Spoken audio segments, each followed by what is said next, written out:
My name is Logan Draper, and this is Modern Mad Men. And it's Friday. It is Friday. Today is Friday. It's probably really be released, though, today. Yeah. So you're probably going to listen to this on Monday. There you go. Unless Jared can fire through this tonight. It's a good way to start off on Monday. Yeah, it's not going to be up tonight. Okay, either way. Okay.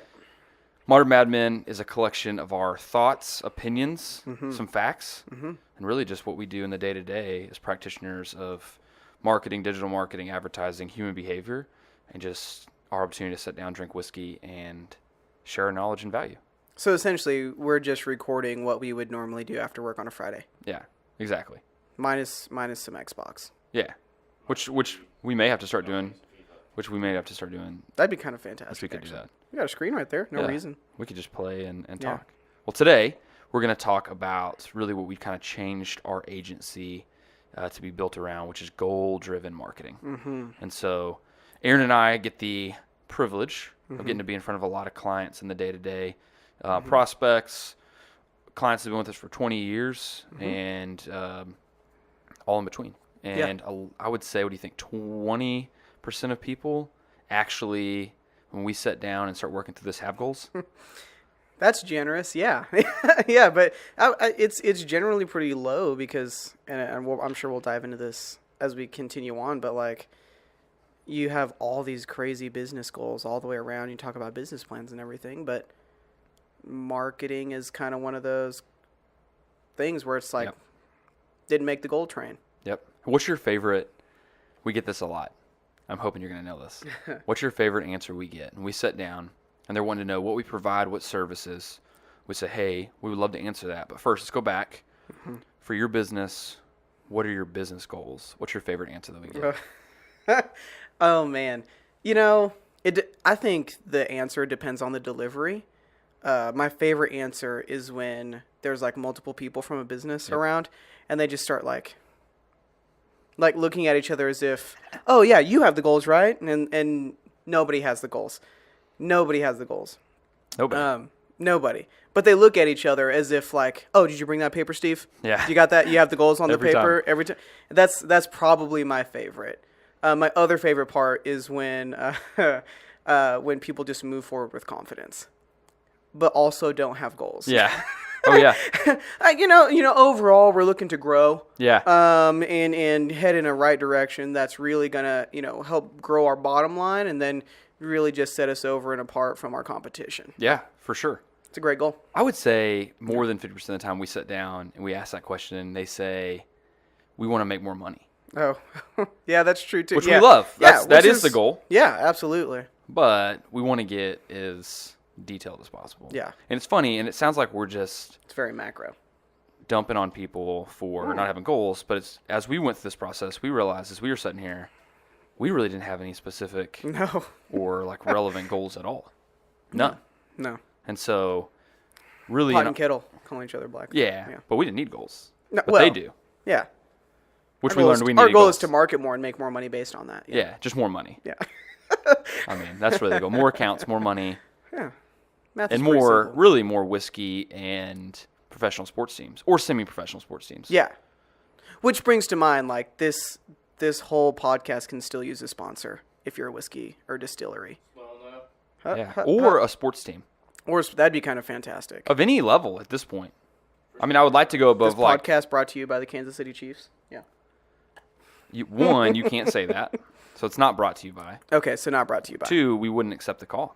What? Oh, come on. We couldn't accept the call. You kidding me? We're still waiting in line for John Daniels or Jerry Jones to call.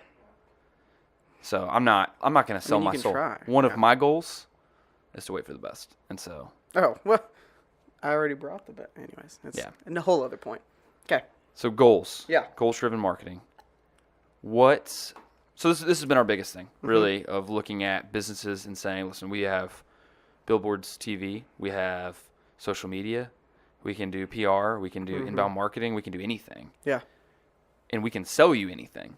Yeah. We can come in and say, hey, we think that search, like we talked about last week, is huge. Yeah. You have no doubt you should be investing in search and in social media. No doubt. Yep. But how much money? Right. Where do you spend it? What do you do on those platforms?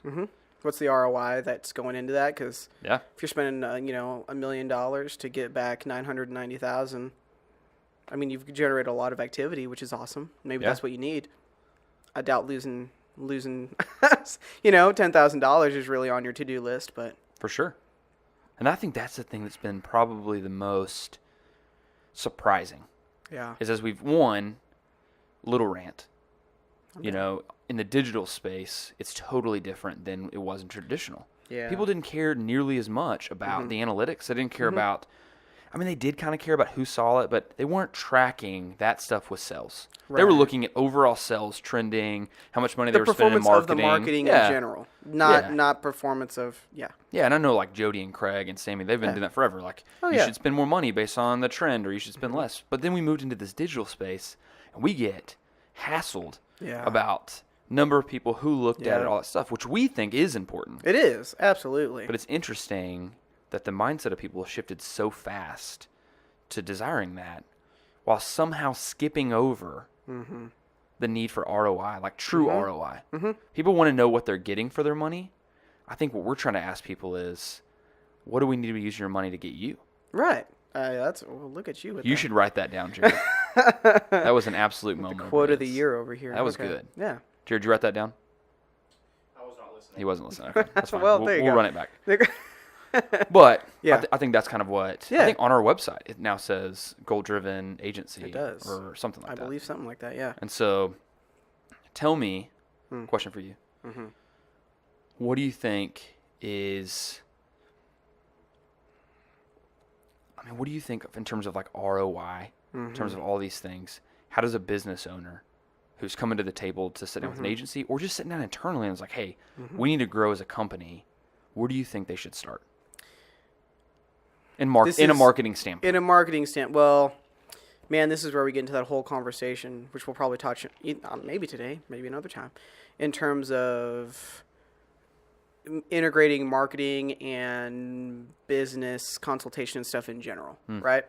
Because where I'm going to start talking about ROI and profit is actually going to take me back to my nonprofit days, because I think that's the important part, right? And the reason why it's important is because I worked at a large nonprofit and was over a large amount of grants, million plus-ish. And it was one of those crazy things where I went from a for-profit industry to a nonprofit industry, overlooking all these grants. And all of a sudden, every single thing I did had to have a specific outcome, tied to every single dollar.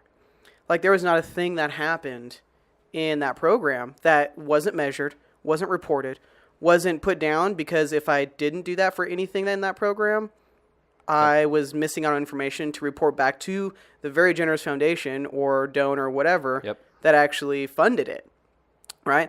And so I thought that was funny, because then I go back from nonprofit back to for-profit, and we're talking to all these businesses where the goal is to be for-profit and everything, and you start looking at like the fact that we're not tying dollars to goals and stuff, right?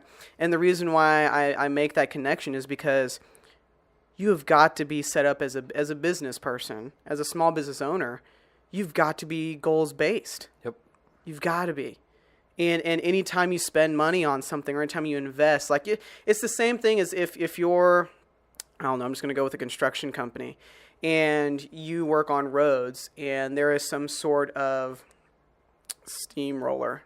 I'm starting to reveal the fact that I know nothing about construction on roads. I couldn't help you. So you go to get a steamroller, and it's like, well, it's twice as wide, so you can steamroll twice as much in the same amount of time, and the results are the same, and all this other stuff, and it's worth this much money. But when you go to buy that, you're like, but am I actually going to save money on that? Like, is that actually going to be more beneficial than me just keeping this other steamroller and all that other stuff? And it goes down to that.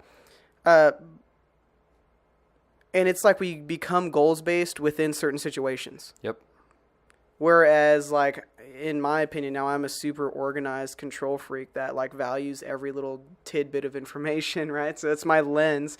But if we were goals-based from the beginning, if every decision along the way was a goals-based decision, and now instead of looking at the immediate future, in always looking at the, 3 months to, a year sort of window, and we're looking at making actions that affect that as well as the 5 to 10 to 15 year window. Like, all of a sudden, a lot of the decisions seem to make a lot more sense. Yep.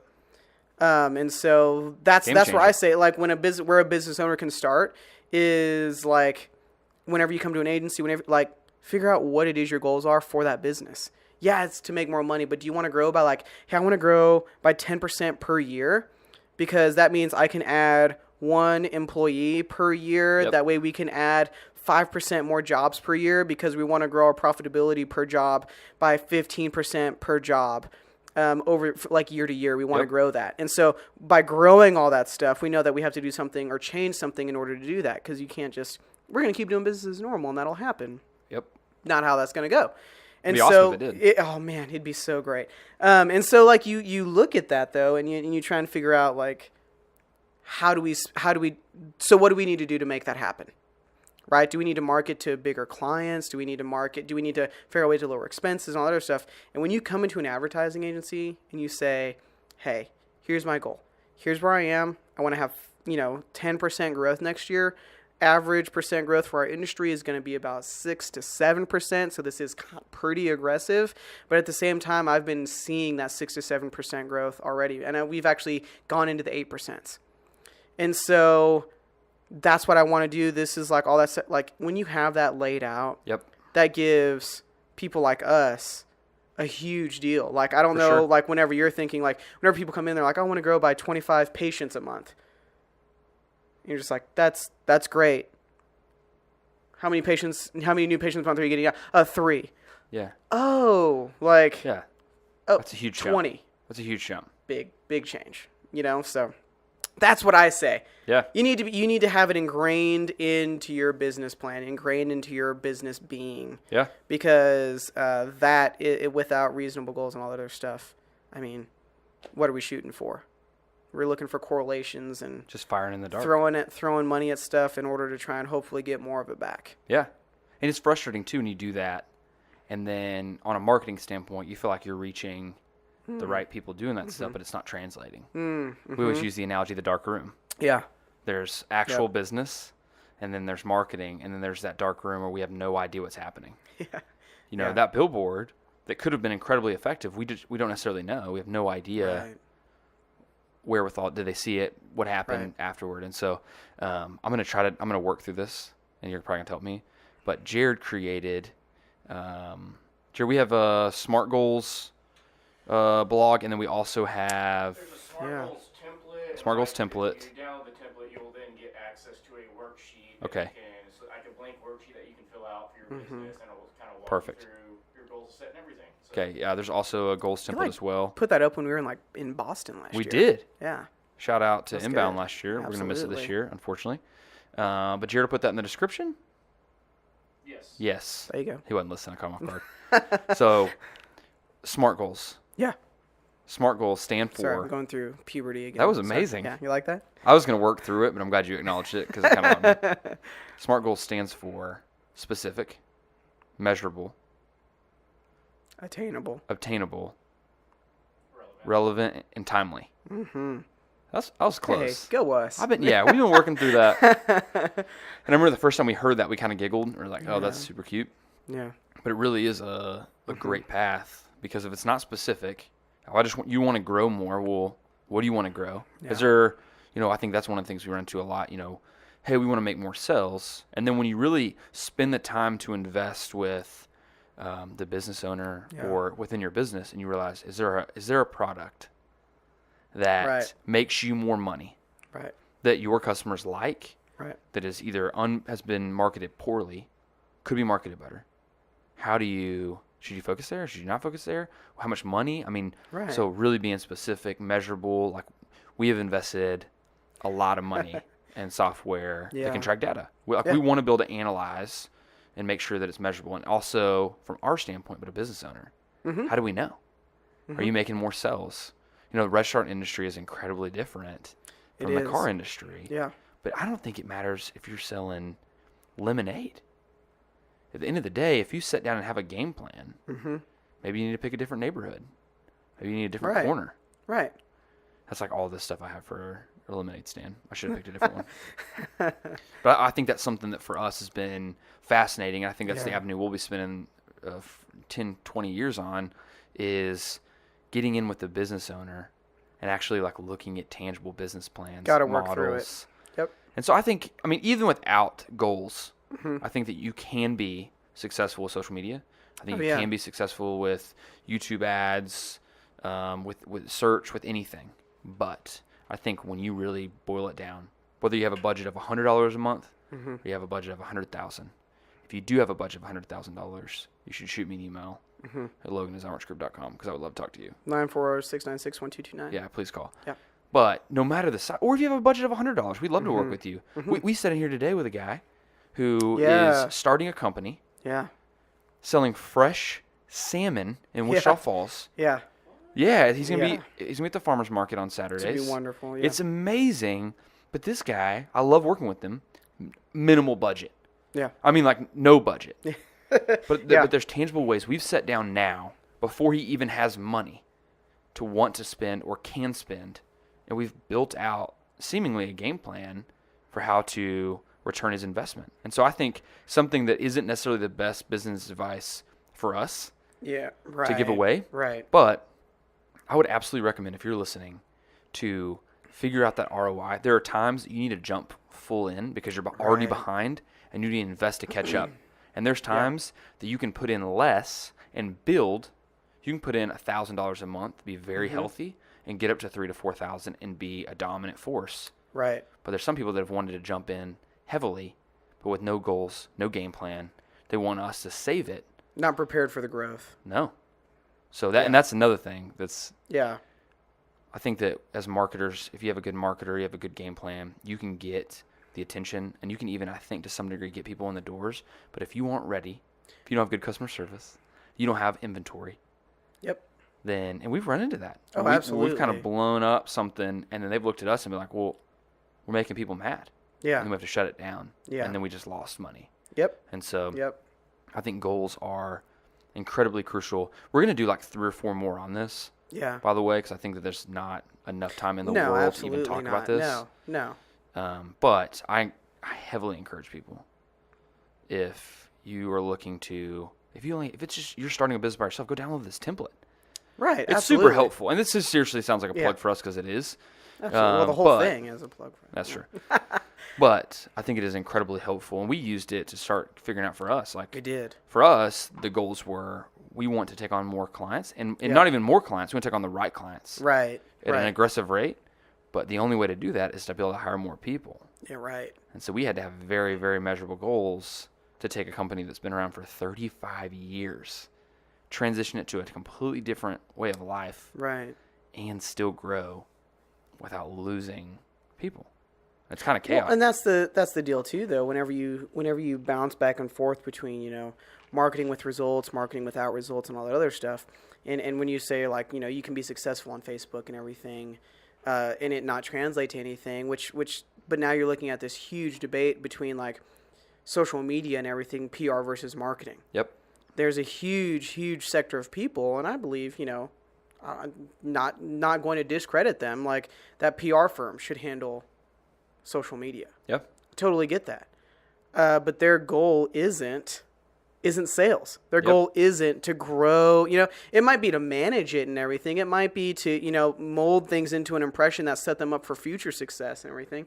But marketing's goal is to actually bring in more customers, to bring in more dollars, butts and seats, tangible dollars in the pan, And so whenever you're looking at that, and that's where the SMART goals happen though. You look at it from a PR perspective. Yep. It's kind of, in my opinion, reactionary and how you're going to actually deal with what's already happened. On the marketing side of social media, the goal, and really I believe in digital marketing, the goal is to generate a future in terms of being proactive and generating sales, generating more people, more subscribers, generating all that other stuff. And so that's where the SMART goal stuff happens. You are essentially, in social media, you are a PR team if you don't have SMART goals attached to what you're doing. Man, that's good. Like that? Is that going to be another 15, 20-second clip that's on social media that I can share again? I'm trying to just Gary V myself out here. That's good. Hey, shout out Gary V. I've been thinking about that all day. Yeah. Hashtag Ask Gary V. That's the first time this episode. That was late in the episode. It was late in the episode. And the fact that we haven't made a shout out to Fuzzy's Tacos is pretty impressive as well. So there it is. Shout out Fuzzy's Tacos. I'm done. What? They have pretty good tacos, don't they? I've heard they have some of the best tacos around. Oh, so. for sure. That feta cheese crumble. Oh, phenomenal. Oh my goodness. I mean, you look at someone's goals, yeah. and you say, who has been the most goal-centric person in the last 3 years? And it's Conor McGregor. Oh, 3 podcasts, man. 3 Conor references. Oh, man, that Y'all set it was- up. Y'all set it up. But seriously, Conor McGregor has been incredibly goal-centric. Yeah. No, absolutely. I mean, somebody that, like, you He look said it at in the it. press conference. Yeah. Somebody who has said, even before he had his fight with Nate, before he became the double champ, Yep. Conor was already looking at Floyd for a payday. Mm-hmm. He knew exactly what he was walking into. Oh, absolutely. But he walked through, and then somebody who shuts down from the media for the most part, outside of some amazing Instagram posts and an absolute legend on social media, he locks down. Yeah. I was listening today. I'm probably going to speak off record, but this weekend is GGG and Canelo. Yes. Which not a massive boxing fan, but I heard that I think it was GGG got a call. His manager got a call that his wife was having the baby, and he actually, we'll have to fact check this, but he actually said, yeah, so that baby's gonna be around for a while. I have a fight this weekend. Oh man. I mean, that's That's a little intense, that is intense. but I'm kind of proud of it. I mean, yeah. I mean, I wouldn't do that. Well, when you only have, and not to like mess up on him, like this isn't throwing shade at him or at all, but when it's just the nature of the sport, when you only have a couple paydays a year, ongoing sponsorships and all that other stuff, but when you only have a couple paydays a year, like smart goals, Look at that. That is genius content marketing. We somehow travel that whole distance all the and way, tied it back in. all the way. I think we could do that on Absolutely. any topic. Oh, absolutely. Pick something in the room. Okay, I have a question, and I'm going to forget this, so I'm going to ask it now to both of you. Mm-hmm. I don't know how deep we are on this, but Might have to bounce. quick question, and it's a would you rather. Ah, I saw this on Facebook the other day, and Brady and I were chopping it up at lunch today, and I asked him this question. But would you rather be able to take everything, all the knowledge you have right now, everything, and go back and be 10 years old again and live your life over? Or would you rather be 45 years old and have $50 million in the bank?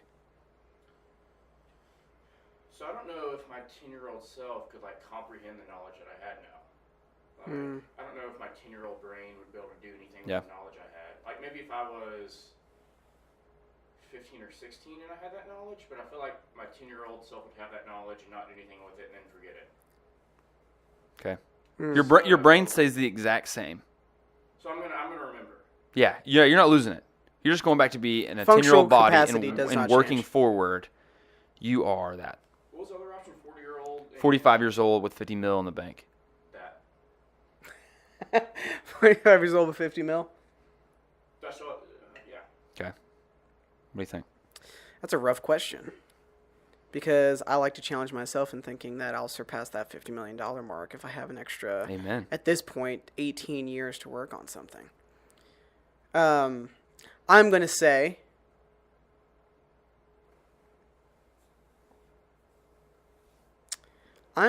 that I would be okay with being 10 years old with the same knowledge. And the reason I'm saying that is because, one, I have a lot of confidence in myself and what I just said, surpassing that $50 million mark. Now, there is something also to be said of just taking that money to make more money. That's a really actually great choice. Now I'm second guessing myself. But the other part of that is that I want part of, we're talking essentially lottery style stuff, right? At 45.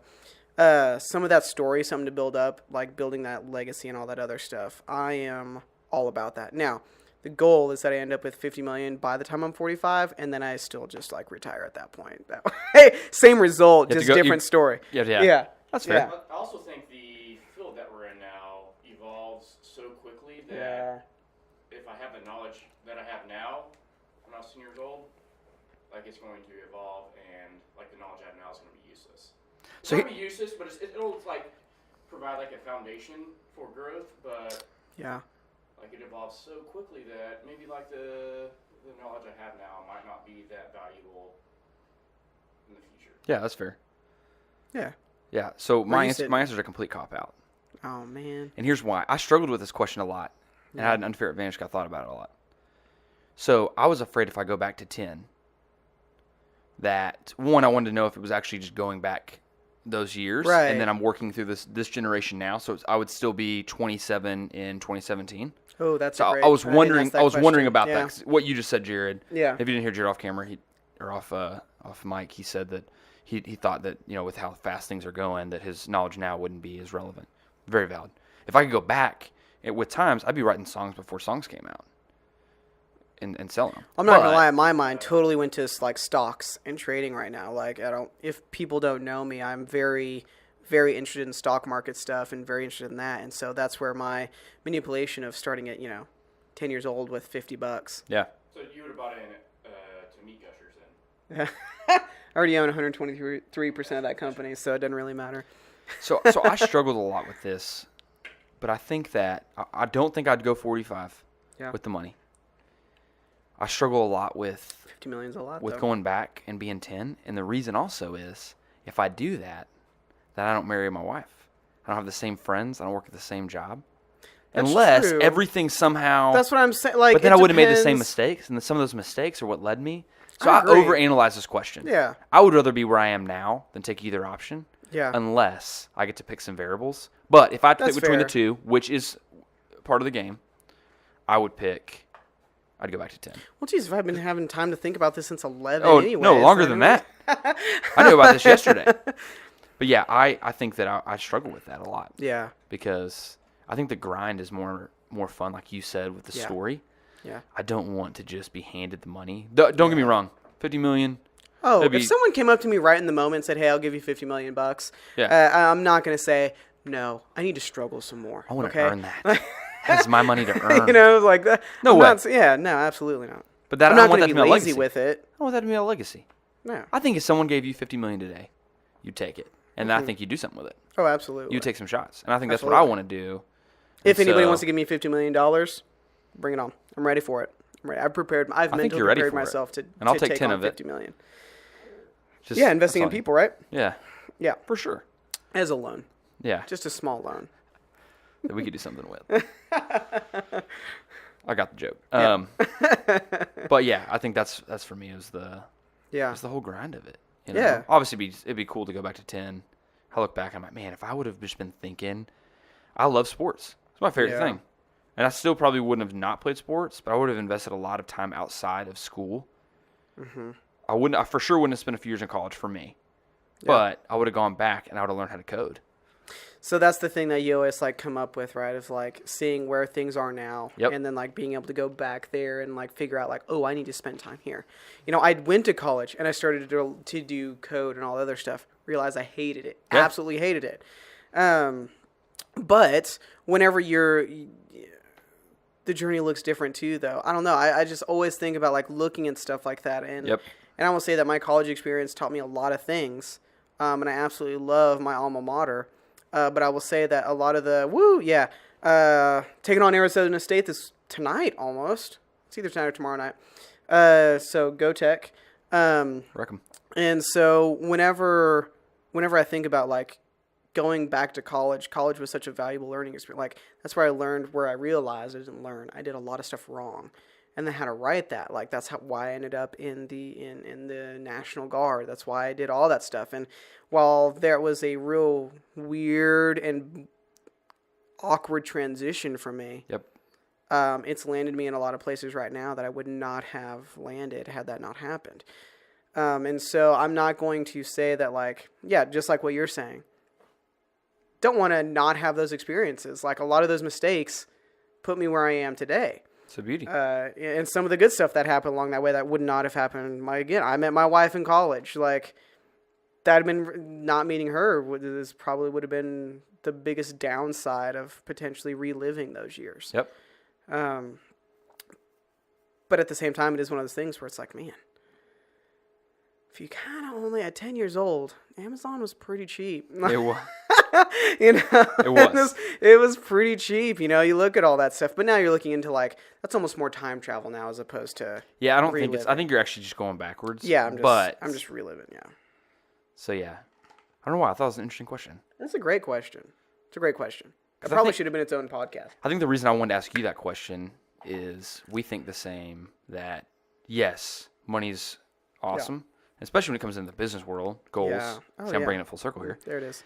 I think that, we're looking at return on investment, but for us, I think the reason we've been willing to sift through the chaos of this transition and really forge ahead, even in a market or an area that is slower to want to move, I think it's because we love this process.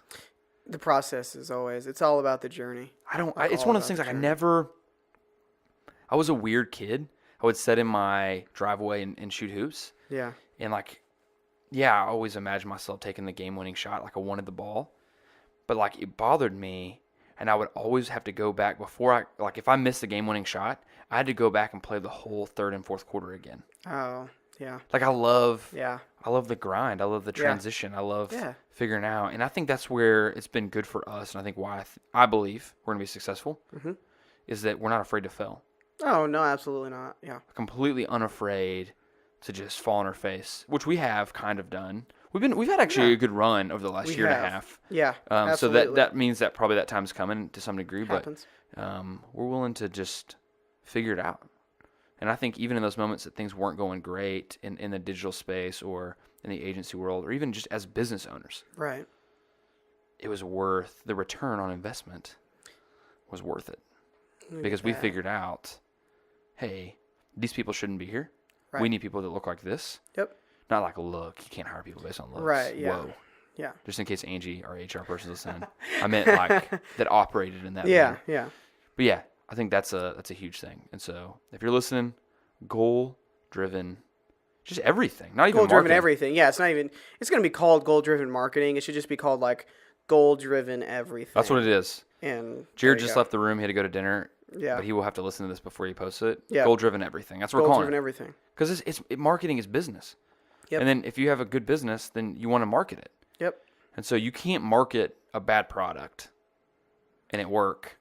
Right. It'll eventually, you can. It'll just catch up to you. Yeah. In the world where that's true. Reviews get popped up on Google and all that other stuff. Bad customer service. It'll catch up to you. And so, yeah, and that's like what we talked about last time in the, the state of search was like, you can do everything you want, but if you don't have the right stuff to back you up, you can spend $1 million on something, it'll still fail. Still fail. Hey, thanks for your time. Thanks for staying like an hour and a half after work. Oof. I got a lot of stuff to get. I'm a pretty important person on Fridays. Yeah, I'm probably. And by that I mean I'm going home to work on my house. Yeah, so. I'm gonna go play pool. If you want to go play pool. That's right. Yeah, I'm down. Paige, if you're listening to this somehow 3 days later, we would like for you to go play pool. Just so you know, it wasn't my original idea. It was my idea. To me, and then we're gonna go and all that other stuff like that. Yeah. So we'll talk business stuff. Yeah. Goal driven pool. Yeah. Goal driven everything. Goal driven everything. Goal driven everything. Well, thanks for listening. This Absolutely. is the third episode. I didn't say that up front. Oh, you didn't say that off the front. It's okay. We have 2 people coming in next week. Do we? Should I say who they are? Absolutely. Okay. First one is a guy that we both love dearly. We love both of these guys very much. I'm down. The first one is Tim McMath. Tim McMath is a legend. That's a great guy. He's got an awesome business, and he has gone through the ups and downs of the entrepreneur. Mm-hmm. Success, failure. And so that's going to be probably one of the funniest podcasts we've ever had. The amount of jokes that will be on that pod. Listen. It's going to be awesome. I just blabber a lot, and I think I'm funny sometimes. Tim's a funny guy. That's going to be a great podcast. Yeah. It might be awkward and an hour and a half long, but it's going to be one of the best. You'll be engaged the whole time. Yeah, and he's got, through all his sarcasm and chaos, the guy's a gem. Deep wisdom. He knows a lot of stuff. He's built a company with another guy. It's amazing. Yeah. The second guy, who I'm pumped about, is Ronnie Whitfield. Hey, that's going to be a good week next year. Oh, lead pastor Ronnie Whitfield. Yeah. And we're going to talk human behavior. I'm good with that. I'm pumped. So that's one of the things we've invested a lot of time in. Is a lot. How do people operate? How do they think? Yep. How long do they spend on their phones? What do they look at? Where do they look at it? What's going on? Why do they watch TV? Is it Netflix? If it's Netflix, how do you engage them? Yeah. So Ronnie is a lead pastor of One Life Community Church. Shout out One Life. We both are part of One Life, but Ronnie is so much more than that. He's built a brand. Yeah. He's like, I don't know how old he is, 40s. He's like in amazing shape. He's a personal trainer.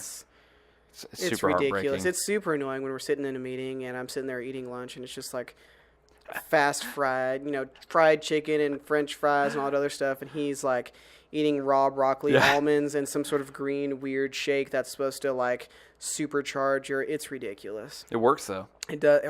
Obvious. Well, I mean, the fried chicken's not working on me, so yeah, I guess that's the better. I think you look great. Oh well, thanks. I think that's a myth. Yeah. So. Well. Goals. Yeah. Goals everything. If you say that, I'm gonna believe it. I'm gonna have fried chicken tonight. So. Let's have fried chicken if I and play die pool. at 55 of cardiac disease, I'm blaming you. Well. I'm gonna cite this podcast. Number 3 of Modern Mad Men. Hey, as long as it gets more views, I'm in. Yeah. So next week, or if you listen to this, it'll be the upcoming week. Yeah. Because we're doing this on a Friday, which puts Jared in a bind. Yep. But this has been episode 3 of Modern Mad Men. Mm-hmm. In the books. And we're out. And we're out. Sorry, I cut you off. And we're out. Okay. Jared's not here to press the stop button. And we're out. Maybe we need a different ending. Do we have to like freeze frame it for just a second, like the end of a Mary Tyler Moore or something like that? Yeah.